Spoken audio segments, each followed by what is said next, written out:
Really happy that you were here this evening. Why don't you have a seat, Dan? You're right in front of the camera. He's used to that. Good evening, ladies and gentlemen. Welcome. This is a first of a session to talk about the New Hampshire All-State Music Festival. And it's one time we used to have quite a few students that made All-State from Londonderry, and over the years it kind of slipped. And this past year I said to myself, wait a minute, we're not explaining things. I don't know if people even know what New Hampshire All-State Festival is. So I'll just briefly give you a little description about what it's involved. All-State Festival is probably the highest honor that a kid can receive at the high school level to play in a music ensemble in our state. About 80 high schools have students that participate. They audition on band instruments, on string instruments, and in chorus. The auditions are held every year the weekend before Thanksgiving. We thought we would have this information tonight. We don't yet, but the All-State requirements, the actual pieces themselves, are due out any day. Okay, in fact, we thought we would have had them by now. So we thought, you know, with 6 months lead time, basically, you know, if we can tell people what's up, what's happening, and start preparing for it, like let's say trumpet, for instance, like 5 or 6 pieces. If you start playing now, you know, you have time to prepare things. And time management is probably the biggest issue. Kids are just too busy. So, but if you know up front what your requirements are, then you can start working on things and make it a real growing experience musically and you know, in other ways as well. To make All-State is an honor. It is something that you brag about on your college recommendation, on your college applications, and things like that. So we have 2 wonderful people that will be presenters, and they'll talk about it. And I invite Mr. B to jump in at any time. If you have questions, please raise your hand. They are not only fantastic musicians, they're also people who have adjudicated for All-State and Jazz All-State, both. I think both of you have for a number of years. And Diane Francoeur is also the band director at West High School, so I want to welcome her here. She'll talk in a second. And Mr. Jim Boscia, who's a trumpet player. He taught at Keene State College and has a degree from New England Conservatory, and some really, really fine people. I had some experience as a student in high school in the All-State Festival as a clarinet player. And I think as a teacher, my students get really, really nervous, and I see that. So I always tell them, if you don't make it, it's not the end of the world. What's really important is the level of musicianship that you develop as you get ready for these auditions. But if you do make it, it really is something you're going to be excited about. So I think tonight, if you could think about like a little outline in your head of what it takes to prepare. And so basically, you have certain pieces of literature that you want to purchase ahead of time or borrow from school, however you can do that. And start setting up, if you take lessons, how many of you take private lessons? So that's really cool. And if you don't, you might want to think about it. Because lessons really help, because what it does is it helps you set little like benchmarks as you go along the way. You have somebody to listen to your scales every week. Somebody who's going to help verify that you're playing your articulation correctly in your pieces. And that helps a lot. And the second thing you want to do is get familiar with the website, NHIVA.org. If you go to that website, it's actually new right now. And so they've just changed it a little bit. So it doesn't have everything that it had a year ago. It doesn't have the scales yet, but they're going to be adding all of that, I think, by the end of the month. And the other thing you want to do is just make sure that you have your books and that you start early. That is really, really important. And don't be afraid to ask your teachers to listen to you. I think that's really important too. So scales are really important, and that doesn't really change. So you can start practicing your scales now, and that would be a really good thing. Okay. What was the hardest thing for you? I'd probably say the music that they give you to sight read. I'd say just being nervous. Nervous being in general? Yeah, definitely, like, before you go into the audition room, you're in this big cafeteria with every single other student who's auditioning, and, like, all different instruments. You start, like, picking out the people who have your instrument. You're listening to them saying, like, oh, am I better than them? Am I not? And that definitely, like, if you think they're better than you, it definitely sets up the nerves. But every single thing, whether it's sight reading, being given something that you do not know anything about, and you are expected to play it, dealing with nerves, and putting yourself up against everybody else in the room is exactly what you're going to face, regardless of what field you choose to go into. this is preparation for so much more than just an audition. Start right away. Don't wait. You all know that you're going to have scales to learn, and you're going to have a lot of scales to learn. Learn those. When I was judging, I could not believe how many points I had to take off of people's score sheets because they didn't know their scales. They're scales. Scales. That's like the easiest thing to learn, your scales. Everybody can learn their scales. These pieces that you're going to have to learn, some you're going to be able to whiz right through, and some you're going to really struggle with. And you're going to have to say, okay, I did my best on that one. You hope that it just goes as well as it goes, and you don't worry about it, and you concentrate on the ones that you really know well. And then the sight reading, that's a tough one. You could get an easy sight reading piece, and then sometimes the judges pick this piece, you sit there and you go, holy mackerel, I couldn't play that. You know, and you wonder why they pick it that hard, but it's what you got to deal with, so you do your best with it, you know. But scales, you should not miss anything. If you don't walk out of there, you may flub a note. A lot of times, as long as the judges are watching your fingers and you're doing everything right and you're shaping everything, articulations are good, even if you crack a note, they'll give you the credit for it. It's if you stop, if you're stumbling, if it's clear you didn't practice your scales, you are not getting the points. And it's going to make, that's going to be the difference. Whether you make All-State or not will be how well you know your scales. That's pretty much what it comes down to. So know those scales very well. When you start playing your prepared music, you really want to, it's more than just notes on a paper, it's interpretation. And I think that when you can really interpret a piece and feel passionate about it, even if it's an etude or an exercise, you know, feel the hook into it and really just feel it. And you know, you will fall in love with the music, I think. Like, that seems to be what happens. The more you get to know music, the more you fall in love with it, and you get it performance ready, and you go in there and you really enjoy the audition process. It's a challenge to get in there. And, you know, you guys are great at challenges. You do that kind of thing all the time. It's different when you're by yourself. Great, okay. You know, and I would also say that if you can get a private teacher, wonderful. The individual attention really will help. If you can't, I don't think I heard many ones in here. So there's at least somebody else in this room who's going to be working on the same stuff you're going to be working on. You can get together and play together or practice together. Even if you're taking lessons, you're not taking lessons. It's good. It'll help you to practice with somebody else as long as you're doing it right. If you're doing it wrong, don't influence them to do it wrong. That's one of the toughest things, is you have to learn the material correctly. All of this stuff will be on Smart Music, and you can listen to it, you can slow it down, and it doesn't change the pitch, you know, so you'll still play it in the right key as slowly as you need to until you work it up to the, and you'll see metronome markings in the music. I know for the trumpet stuff, that Arbenz book, it's crazy fast. You're not going to play it that fast. You're going to play it as fast as you can play comfortably and make it sound good. You know, you never want to try to push yourself where you're going to sound sloppy. You're better off taking it 2 notches slower, have it come out crystal clear and clean, than try to go too fast. Another neat tool for you to assess how you're doing is to record yourself and listen. Like, recording yourself and listening, as painful as that can be, is a really good tool. And of course, YouTubing. You know, you can YouTube artists with your instrument, right? Performers, artists that play your instrument and play those pieces and listen. And you know, that's a nice way too to just hear listen to really good players that play your instrument as much as you can. And that's the All-State rhythm. That's what you'll hear people call, you know, play it with the All-State rhythm. That bum bum bum bum bum bum bum bum bum bum. Don't be playing ba da da da da da da da da da, because they're going to look at you going, you do know there's an All-State rhythm, right?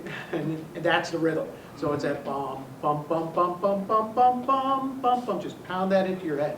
And you slur it up and you tongue it down. And it's up to 2 sharps and 2 flats, major and minor, right? Yep. So we're going to ask you a couple of major and minor scales. Can I just point something out real quick? That Yeah. you know, you talked about having a private lesson teacher helps with, you know, like having someone to listen to your scales and judge them every week.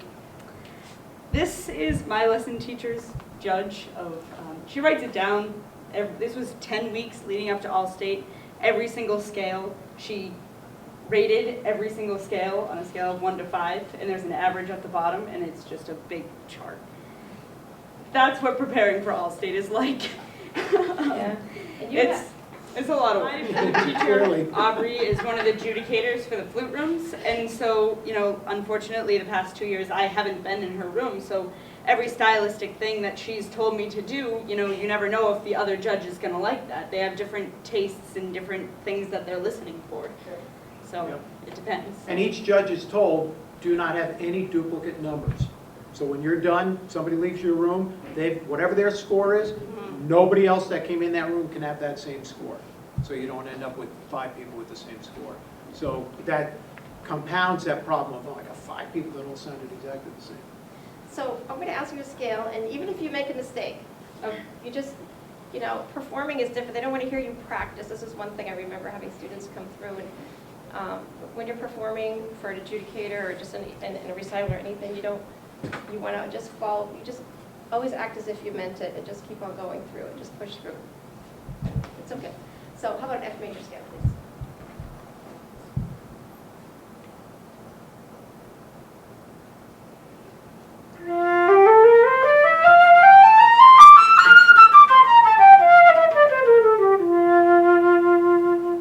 Beautiful. E minor, please.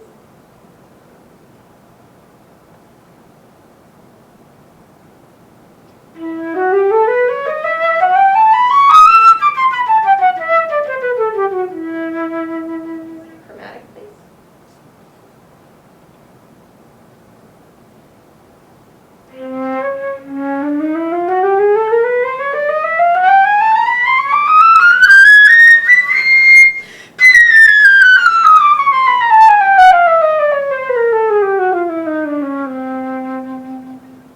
Nice job. So, beautiful tone. You know, that was gorgeous. Very Thank well you. prepared, very nicely done. I'm not sure about the articulation of chromatic. Does it say slur up and down? No, there's no specifications There on is not. chromatic. So the judge could ask you either way. Yeah. But just to use that triplet Right. feel. Yep. Da-da-da-da-da-da. And now you don't have to play your scales that fast. That's another thing. That's great, she can whip right through those like that. If you don't feel like you can play your scales that fast, it really is okay. They're looking for accuracy and the articulation. So if it's a little bit slower than that, don't worry. It's going to be just as right as that is. And you can get up to 5 points on each scale. So they'll ask you a total of 5 scales, I believe it is. And so total of 25 points. Really, the bottom line is we're selecting people to play in an ensemble. And when conductors come in from colleges to work with all state festivals, they want the top people in the state, and that's what we're after. That's the goal, is to get the top people. And so those are some of the things. You know, you could be given music to play in your high range or your low range. Like everything needs to just be a nice, rich, quality sound. Tone is the most important thing. So it's beautiful. It's the Rubank Advanced Method Volume 2 flute book, and it's it's number 4 on page 51. Studies of Okay, articulation. before you play, how many selections did you have to prepare for the prepared portion? Was it 5, 6, 4, 5? I think it was 4 or 5. And I think some it of them was- are easier than others. Oh, yeah. That's the point. So I'd like you to play one of the easier ones, and then probably the most challenging one. A lot of times it's 2 different styles too. They're looking for something that's technique oriented, so we can see how quick you can articulate, and your fingers match your tongue and all of that. But also they want something that is slower and more lyrical, so they can see how do you interpret beautiful phrasing. So as you select your 2 pieces. I mean, Maybe go with that, that's too. probably more in the longer pieces than Yeah, these ones. exactly. It's probably going to need to, so go ahead. Do you want me to play one of those? or- We'll do this first. Okay.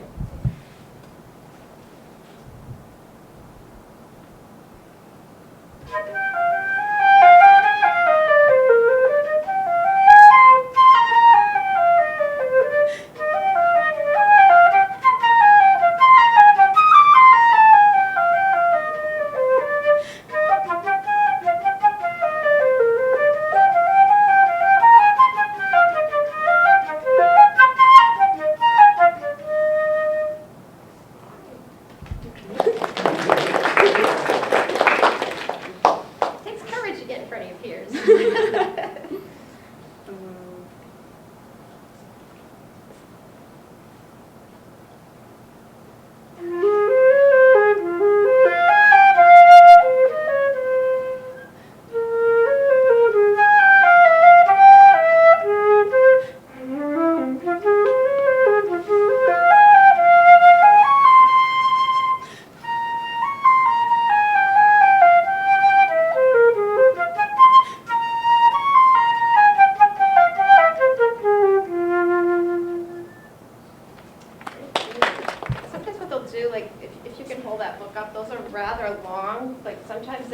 page.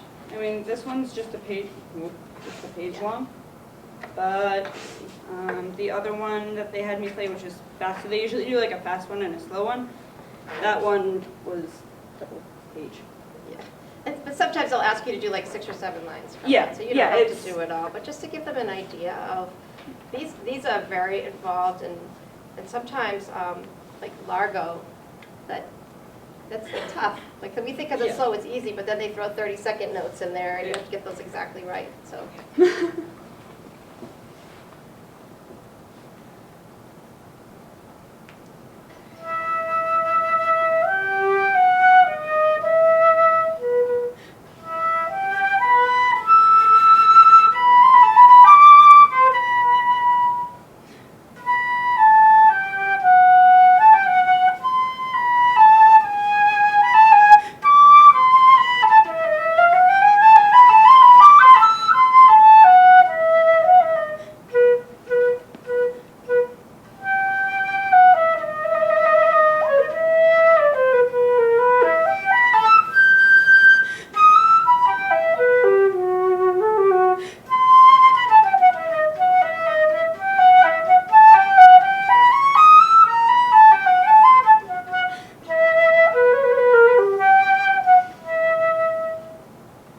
What if I play Wednesday?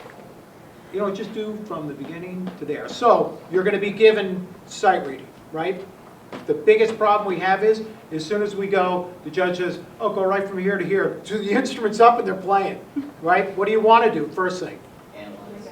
Take a look at it, right? Take a look at it. Or how about, what could you ask the judge?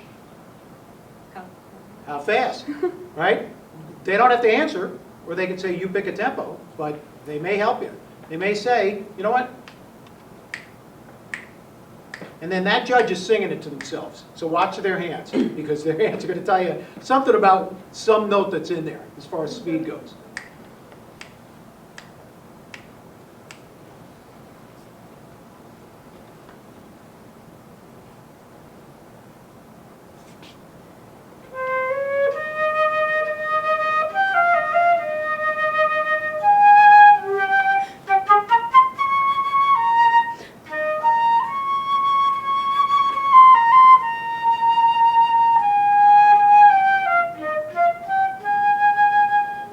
Very good.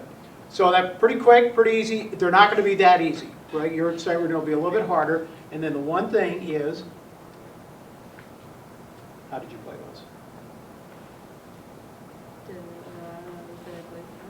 Da, da, da, da, 16. Oh, I played Instead it of too eights. fast. Yep, that's okay. That's okay. So, but the most important thing is, what did she keep doing?